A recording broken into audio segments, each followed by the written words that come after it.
제가 신학대학원을 들어갈 때가 1995년입니다. 그때에 그 한국교회가 위기다. 그래서 이제 비상이 걸렸습니다. 계속 한국교회의 그 숫자적인 것이 증가를 하다가 처음으로 정체, 그러니까 머무르게 된 거죠. 정체된 때였어요. 그래서 지금까지 그런 일이 없었는데 처음으로 정체라는 것을 맞이하고, 그래서 뭐 이미 신학교에서부터 한국교회 큰 문제다, 위기다, 이런 말을 했습니다. 그리고 30년, 딱 30년이 흘렀습니다. 얼마나 많은 성도 수가 감소하였을까? 그리고 우리가 사는 이 시대에는 어떻게 교회를 바라보고 또 생각하고 있을까?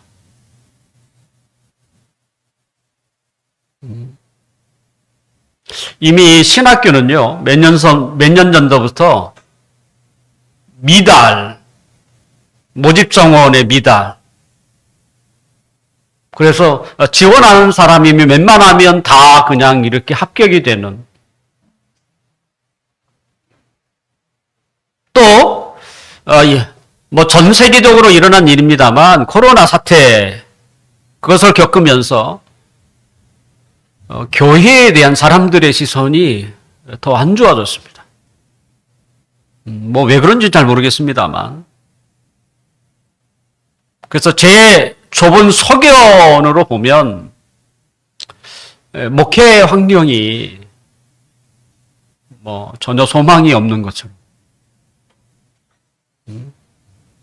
그렇다고 저희 교회가 뭐 소망이 없다 이렇게 생각하지는 않습니다.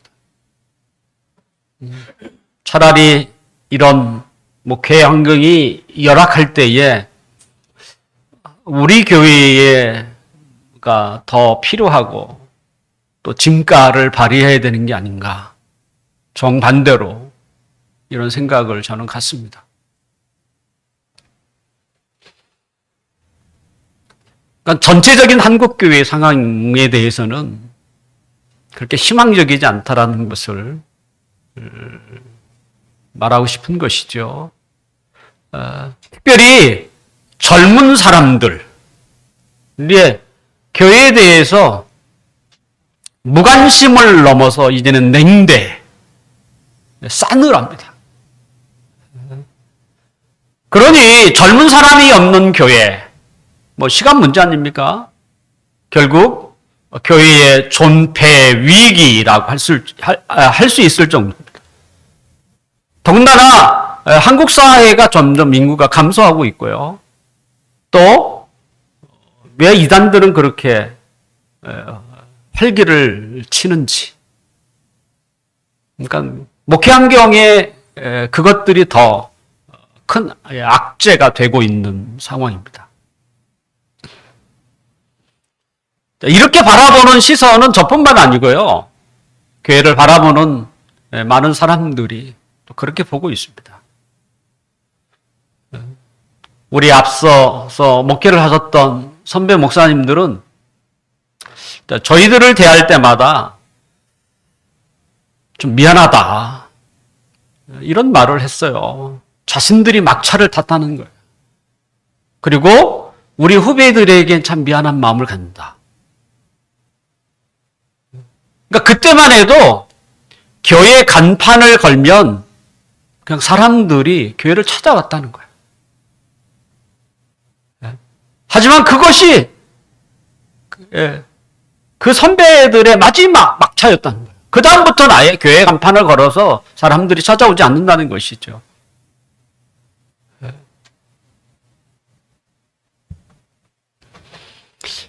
그러니까 지금 한국 사회에서의, 한국 교회의 그 모습을 한마디로 표현하면 사면초가. 어디를 둘러봐도 도움을 얻을 수 없는 상황. 이게 맞지 않겠는가 생각을 합니다. 오늘 성전에 올라가는 순례자도 오늘날의 목회 환경과 비슷한 상황에 놓여 있었던 것 같아요. 오늘 본문 1절을 함께 읽어볼까요? 시작. 여호와여 내가 깊은 곳에서 주께 부르짖었나이다. 여호와여 내가 깊은 곳에서, 낭떠러지죠? 내가 처한 상황이 완전히 낭떠러집니다. 그 깊은 곳에서 하나님께 부르짖습니다. 순례자가 지금 맡고 있는 그 상황이 구체적으로 무엇인지는 몰라도 물속에 가라앉은 배처럼 인생의 극심한 그 고통의 밑바닥에 처해 있는 것은 사실입니다. 사람마다 자신에게 오는 고통에 대해서 다 다르더라고요. 종종 우리 예부장의 그 서유리가 어디 아프다고 이렇게 아픈 표정을 할 때가 있습니다. 그러면 거기에 그 자그마한 부분에 그냥 밴드 하나 붙였다고. 분명 사람들에게 관심을 받으려고 하는 것도 없잖아 있겠습니다만 작은 흉터에도 큰 고통으로 느끼는 것이죠. 그런데 어떤 사람은 웬만한 흉터에도 대수롭지 않게 느끼는 사람도 있습니다. 고통에 대해서 사람마다 좀 느끼는 건 좀 다른 것 같아요. 하지만 오늘 성전을 찾는 이 순례자가 마주친 상황은 누가 봐도 굉장히 심각하다. 그렇게 말할 수 있습니다. 혹시 지금까지 여러분은 살아오면서 어디를 바라보아도 도움을 받을 수 없는 희망의 불빛이 전혀 비추지 않는 상황을 맞이한 적이 있었나요? 아마 나이 지긋한 분은 한두 번은 그런 경험이 있을 것 같아요. 너무 어려운데 어디 봐도 도움을 구할 만한 데가 하나도 없는, 정말 막막한, 그때의 심정이 어떠했겠습니까? 막막할 뿐만 아니라 아마 고통스러울 거예요. 때로는 어떤 사람들은 차라리 죽어버리자, 이런 극단적인 생각을 하는 사람도 아마 있었을 것입니다. 그래도 용케 잘 버티셨고요. 지금까지 또 살아온 것이 하나님의 은혜라고 생각합니다. 깊은 곳에서 인간의 모습을 잘 표현한 자가 저는 요나 선지자라고 생각합니다. 실제 요나는 큰 물고기에 잡혀서 3일을 지내기도 했습니다. 요나서에 보면 요나의 그 고백이 나와요. 그러니까 큰 물고기 뱃속에서 끊임없이 들어오는 그 물, 아니면 큰 물고기가 먹은 것들이 막 그것과 싸우고 있는, 주께서 나를 깊은 속 바다 가운데 던지셨으므로 큰 물이 나를 둘렀고 주의 파도와 큰 물결이 다 내 위에 넘쳤나이다. 물이 나를 영혼까지 둘러싸우며 기쁨이 나를 에워싸고 바다 풀이 내 머리를 감쌌나이다.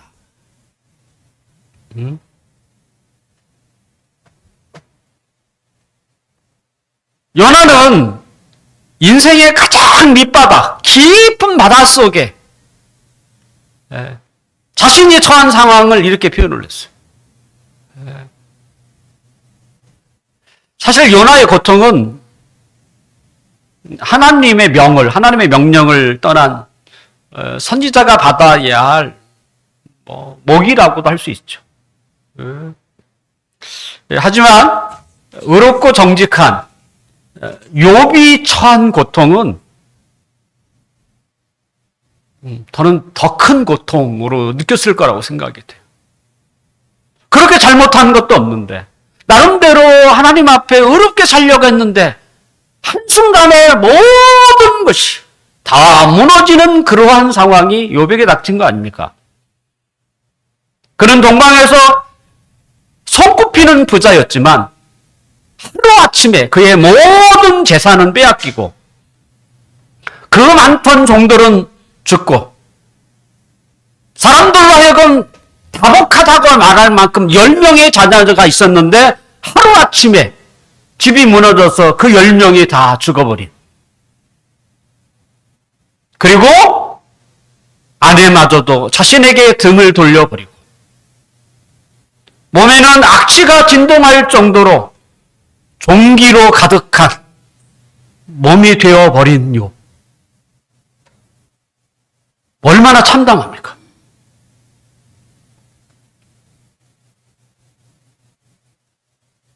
만약에 내가 그 자리에 있다면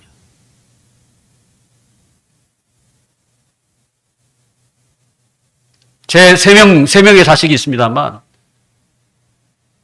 그 중에 한 명이 저보다 먼저 세상을 떠나도 늘 마음 한 자리가 그립고 아플 것 같아요. 욥은 10명의 자식을 한꺼번에 다 잃어버리는.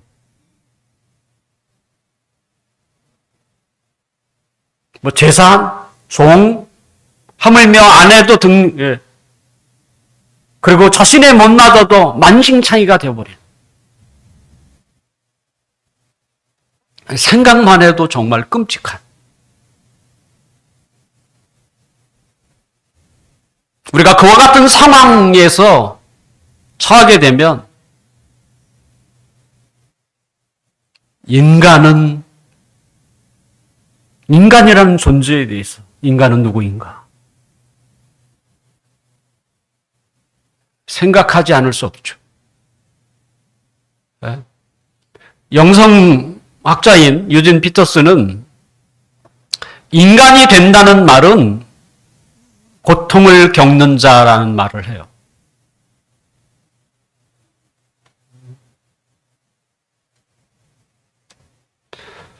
인간에게 고통은 아픔이지만 고통만큼 인간을 겸손하게 만드는 건 또 저는 없다고 생각해요. 그렇게 말이 많은 사람도 고통 앞에서는요, 입을 다물게 되어 있는 거예요. 그래서 우리가 무슨 일 있어? 왜 그래? 그렇게 사람에게 묻는 거예요. 그렇게 만나면 누가 더 말을 많이 할까? 그렇게 했던 사람이 어느 순간 말이 없을 때 도대체 집에 무슨 일이 있어? 라고 묻는 것처럼 고통은 우리의 입을 다물게 해요. 뿐만 아니라 고통 앞에서 사람은 교만할 수가 없습니다. 살만하니까 교만한 거죠. 분명 고통은 인간에게 아픔이지만 아픔만 전해주지는 않습니다. 인간은 누구인가? 자신을 돌아보게 하는 고통의 의미를 부여하게 만드는 것이 고통이에요, 사실은. 그렇다면 우리가 이 세상에 살아가는데 그것이 작은 고통이나 큰 고통이나 그 고통의 원인이 뭘까? 왜 이런 고통이 찾아오는가라고 하는 것이죠. 오늘 본문 3절을 함께 읽어보겠습니다. 3절. 함께 읽어봅시다. 시작. 여호와여 주께서 죄악을 지켜보실진대 주여 누가 서리이까?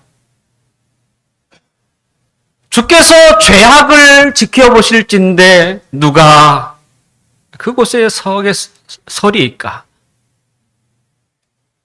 우리가 살면서 이 세상에 겪는 모든 고통의 직접적인 원인은 다 죄라고 말할 수는 없어요.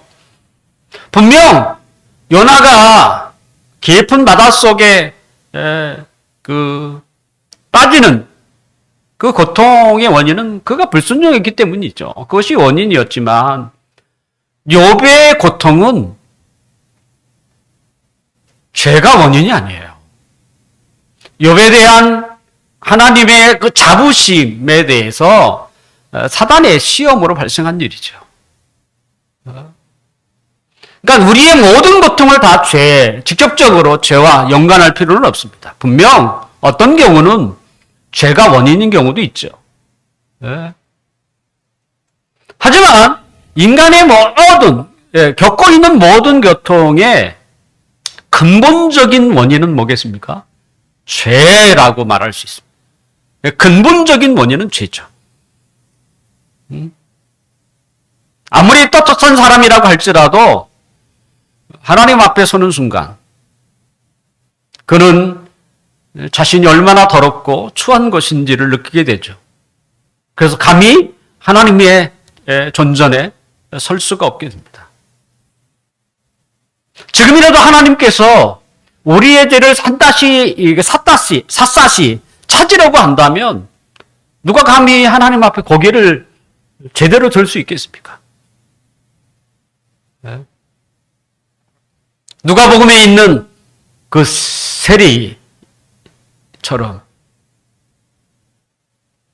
감히 눈을 들어 하늘을 쳐다보지 못하고 다만 가슴을 치며 하나님이여 나를 불쌍히 여기소서 나는 죄인입니다.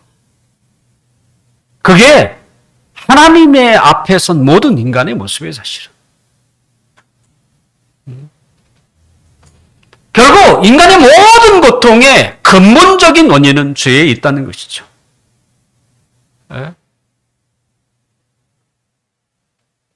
아무도 나를 도울 수 없는 이런 상황이 있을 때에 그러면 우리는 어떻게 해야 하는가? 어떻게 해야 할까요? 오늘 본문 2절을 함께 보겠습니다. 2절. 함께 읽어볼까요? 시작. 주여 내 소리를 들으시며 나의 부르짖는 소리에 귀를 기울이소서. 깊은 그 나락에 떨어진 사람이 그곳을 탈출하려고 한다면, 벗어나려고 해야 한다면 그는 기도해야 합니다. 기도하셔야 돼요.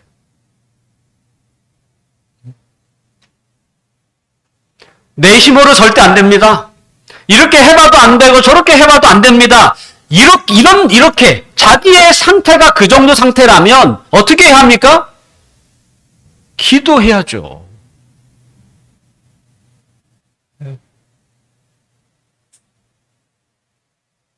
꼭 그것이 고통이 아닐 수도 있습니다. 사실은 중독도 그거 하나예요. 자기도 어떻게 할 수가 없는 거예요, 중독이라는 게. 때로는 노력도 해봐요.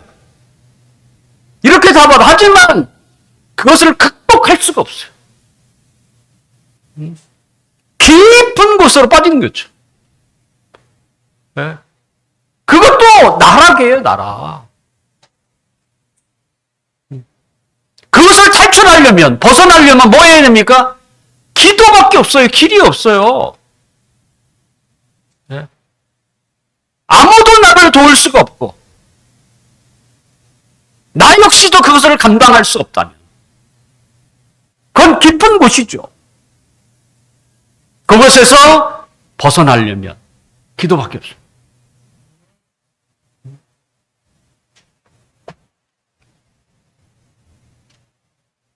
사년초가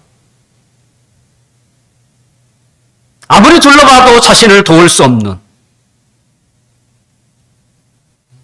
하지만 하늘은 열려 있습니다. 동서남북은 다 맡겨도 하늘은 열려 있는 것이죠. 이 세상 사람들은요, 자신에게 고통이 찾아오고 고통 속으로 들어가면 들어갈수록 그 사람들은 뭐만 쳐다보는지 아십니까? 절대 하늘을 쳐다보지 않습니다. 더 땅만 쳐다봐요. 네. 절망이죠. 네.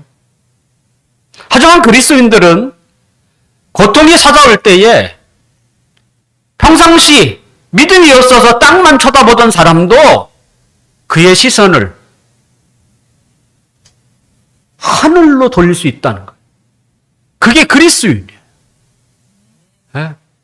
어쩌면 이 세상의 사람과 하나님에 속한 사람의 차이, 근본적인 차이가 거기 있다고 저는 말할 수 있어요.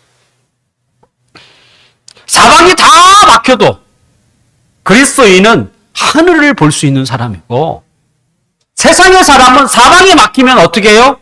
하늘을 쳐다볼 생각을 아예 못해요. 더 땅 밑을 쳐다봐요. 해결책이 없는 거죠.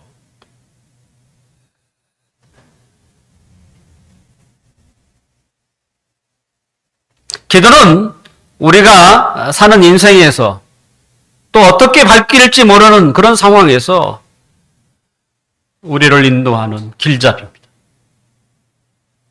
그리고 탈출구입니다.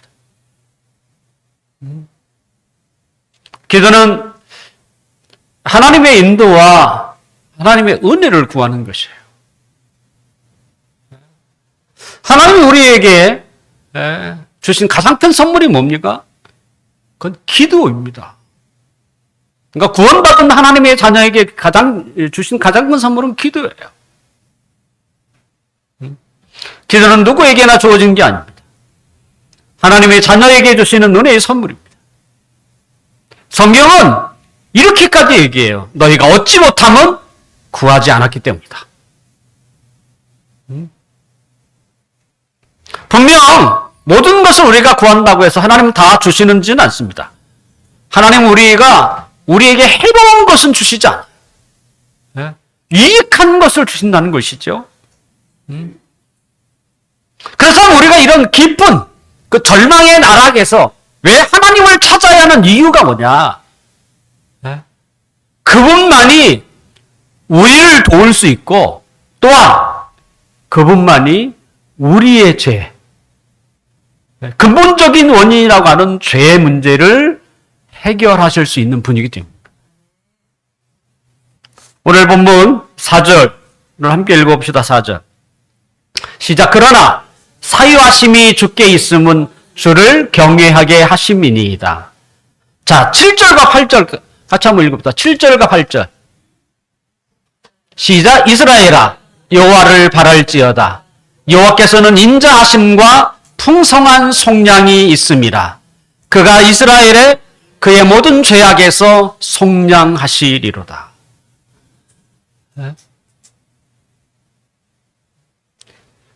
이 세상에 그 어디에도 죄사함이라고 하는 것이 있다는 것을 알려주지 않습니다.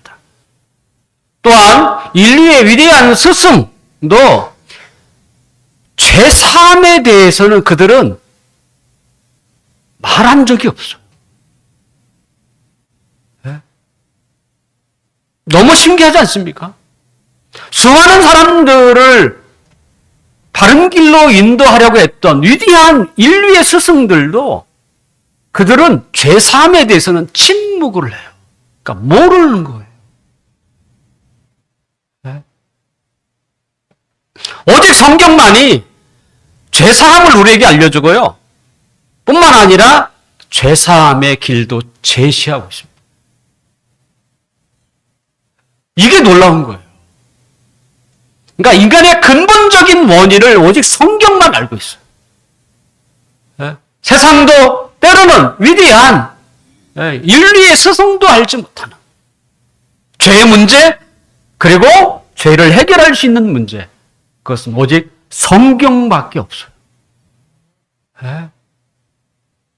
얼마나 놀라운 이야기입니까? 예수님께서 이 세상에 오셔서 자신이 이 세상에 온 목적을 죄사함이라고 표현을 하셨어요.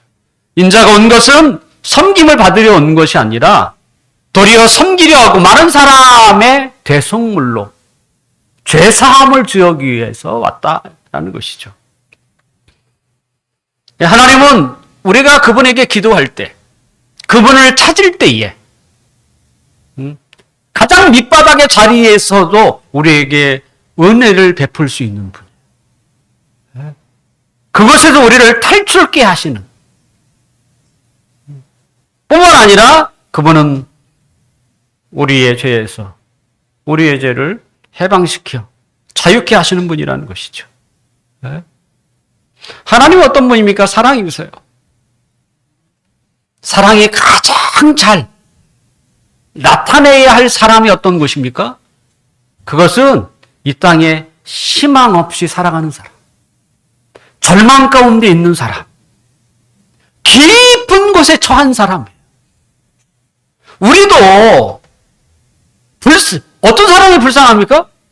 사람이 별로 없다는 사람도 이 세상에 처참하게 살아가는 사람 보면 불쌍한 마음이 들어요. 그런데 하나님은 사랑이잖아요. 그의 근본이 사랑이신데 하나님의 백성 중에 처절하게 깊은 곳에 빠져 있는 사람, 어떻게 하나님이 그들을 긍휼히 여기지 않겠습니까? 그 사람, 그들의 기도에 더 민감하게 반응하시는 분이 바로 하나님이세요. 그래서 성경은 하나님은 편애하신 분이다.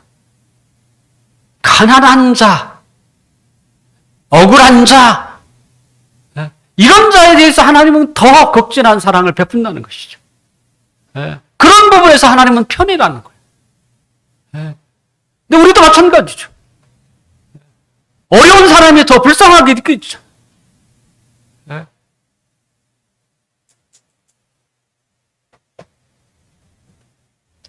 깊은 곳에서 빠진 자는 그곳에서 헤어나기 위해서는 뭐 해야 돼요? 기도해야 합니다. 하나님을 찾아야 돼요. 그리고 어떻게 해야 합니까? 기다려야 되죠.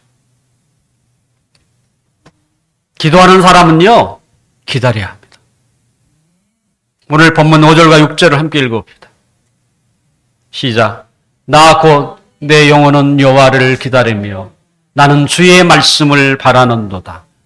파수꾼이 아침을 기다림보다 내 영혼이 주를 더 기다리나니 참으로 파수꾼이 아침을 기다림보다 더하도다. 어디를 둘러봐도 자신을 도울 수 있는 사람이 하나도 없는 사면 초가된 사람이 할 수 있는 일은 사실은 기도밖에 할 게 없어요. 아무것도 없어요.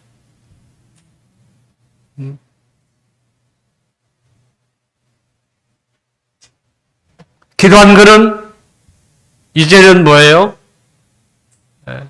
하나님을 기다리는 것밖에 없습니다. 특별히 하나님께서 그에게 무슨 말씀을 하시는지 귀를 기울이셔야 돼요. 지금까지는 손과 발을 부지런히 움직였다면 이제부터는 뭐예요? 귀를 열어놓아야 돼요. 하나님이 어떤 지시를 내리는지 들어야 하잖아요. 파수꾼이라는 게 뭡니까? 밤에 경기하는 사람이에요. 워치맨이에요. 파수꾼은 하는 일이 없습니다.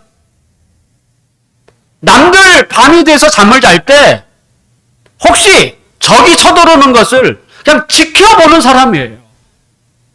만약에 적이 쳐들어온다 그러면 그냥 알리는 일을 하는 거예요. 파수꾼은 사실은 그냥 지키는 일을 하는 사람이에요. 일을 하는 사람이 아니에요. 자, 파수꾼이 기다리는 건 뭡니까? 아침을 기다립니다. 그때는 사람들이 깨어나는 때거든요. 그 다음에 멀리서도 오는 적들을 이제는 누구나 볼 수 있는 자리거든. 오늘 순례자는 어떻게 합니까? 깊은 곳에서 하나님 앞에 기도하고 기다립니다. 파수꾼이 아침을 기다리는 것보다 더 기다린다고 돼요. 파수꾼에게 아침은 소망입니다. 기다리는 건요, 소망인 거예요. 소망이 없으면 못 기다려. 네? 하나님께 기도하는 자는 기다려야 합니다. 아침이 오기를. 그에게 아침은 소망인 것이죠. 네? 인간에게 가장 큰 수렁이 뭡니까? 그건 죄입니다. 유명한 정치인이나 때로는 부유한 경제인이 가끔 자살을 해요. 뭐가 부족해서? 돈이 부족해서가 아니에요. 죄의 무게를 견딜 수 없어서 스스로 생을 마감하는 거예요. 그렇게 잘난 정치인이 어느 날 검찰 수사가 들어왔을 때 그냥 생을 마감을 해. 죄의 무게가 너무 무겁다고 느낀 거예요.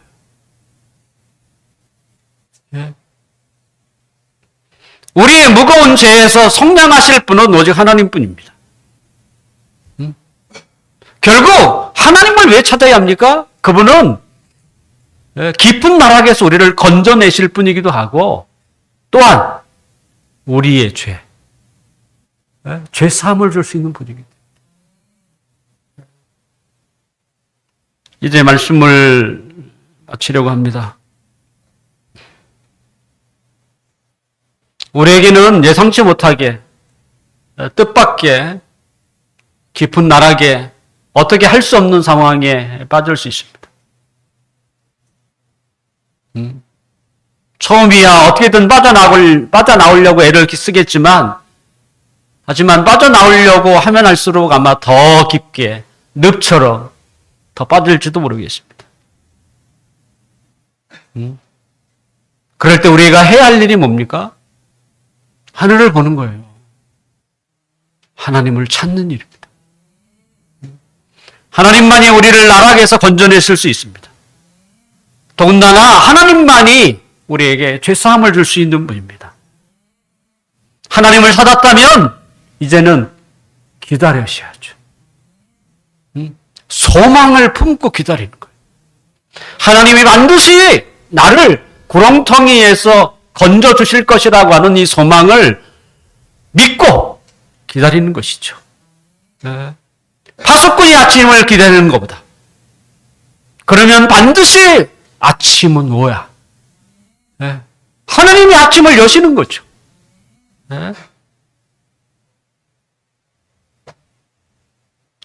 아까 우리가 불렀던 찬송이 있습니다.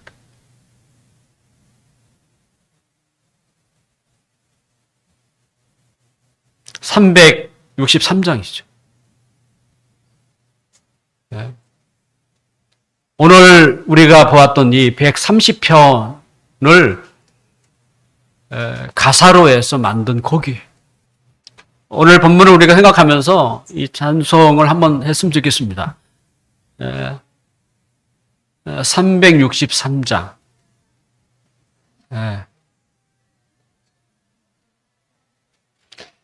혹시 우리가 인생의 이렇게 깊은 나락이라고 할 수 있는 고통의 상황에 놓이면 이 찬양을 부르세요. 363장.